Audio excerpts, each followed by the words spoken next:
Hello, my name is Ajibola Tajudeen, but you can call me Keeme, and today you're watching Conversations with Keeme, a show where we act stuff and we make stuff.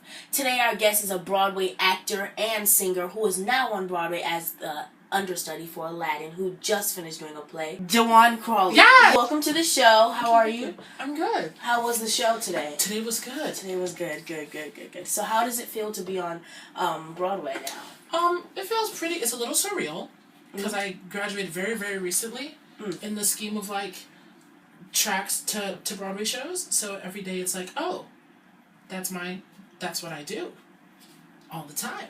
So, what notice do you get to be an understudy on Aladdin? So, generally, I find out probably like 4 hours before the show. Oh, wow. Which is, well, that's not bad. The shortest notice I've gotten was at half hour. Oh, okay. And that was for Genie. How long does it take you to get into costume? For Genie, it takes about a half hour. Oh, wow, okay. For Babcock, which is the other character I do, it takes me maybe like 10 minutes. What is it like to be the Genie in Aladdin? A lot of fun. A lot of fun? Yeah, I wish one day I'll get to do it full time. But you can ask any of the Genies. There's nothing like it.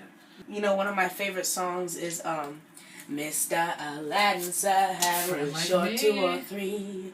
I'm on the job, you diggly bob, you ain't. Never had a friend like me. No. Your voice is a little, is high. It's very high. It is. So do you have to, like lower your voice when you're on show? When I'm talking, I try to talk a little lower when I'm on for Genie. Can you do it for me?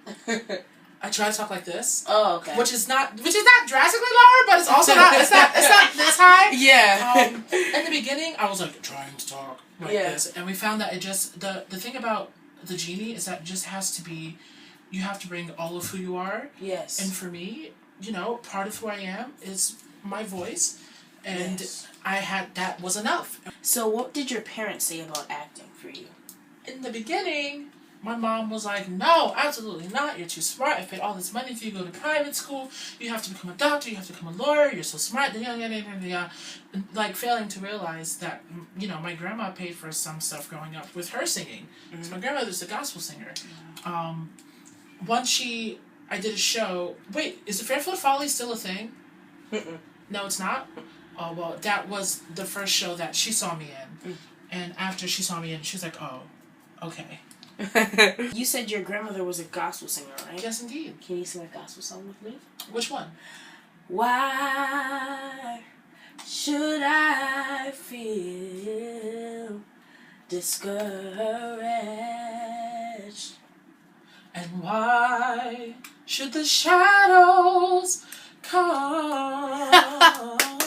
Oh my gosh, that was so good. That was a good key too. Oh my gosh. I like your riff down. Thank you. I'm not a riffer. You're not? No, I give you like long sustained notes. But I'm not the best riffer. So what was your first show out of college? Spamilton.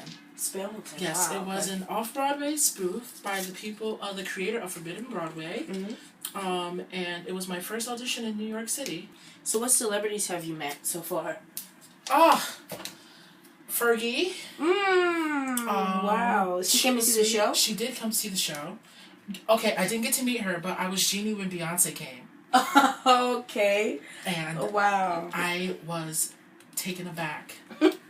I was in utter shock. Alan Menken. Casey Nicola. Tina Fey and Jeff. And Titus and Ellie. All those wonderful sweet people I have now met and had the good fortune to work with. We're doing Hunchback of Notre Dame this year, and it's more about, like, you know, being an outcast, you know? Mm-hmm. And I would just wanted to know, like, were there any times that you felt like an outcast and why? Absolutely. Growing up, I felt like an outcast because I was overweight and gay. A lot of times I was in predominantly white communities, so that was always something. I was never well, I shouldn't say never, but in my more aware years, I wasn't targeted per se, but it's just always something that, you know, you notice when you're like, if you walk into a room and all of a sudden you realize that you're the only person of color, it makes you kind of behave a certain way. Mm-hmm. In New York, I mean, I'm fortunate enough to be doing what I do, but I sometimes people are like, "Oh, you're so young," and which is great to be where I am and young, but that also can occasionally make people treat you differently. So we're coming to the end of our show. What would you like to say to young leaders who would like to lead in their community? Who you are is always enough. It's good to be yourself. Whether that's different, who you are doesn't always have to be different, but if it is, then often that person who you are that's different is exactly what someone else needs to see. And if people don't agree with who you are, that's how you create conversation and you both grow from that. So I think that at all points in time, being exactly who you are is the most important thing you can offer, aside from your gifts.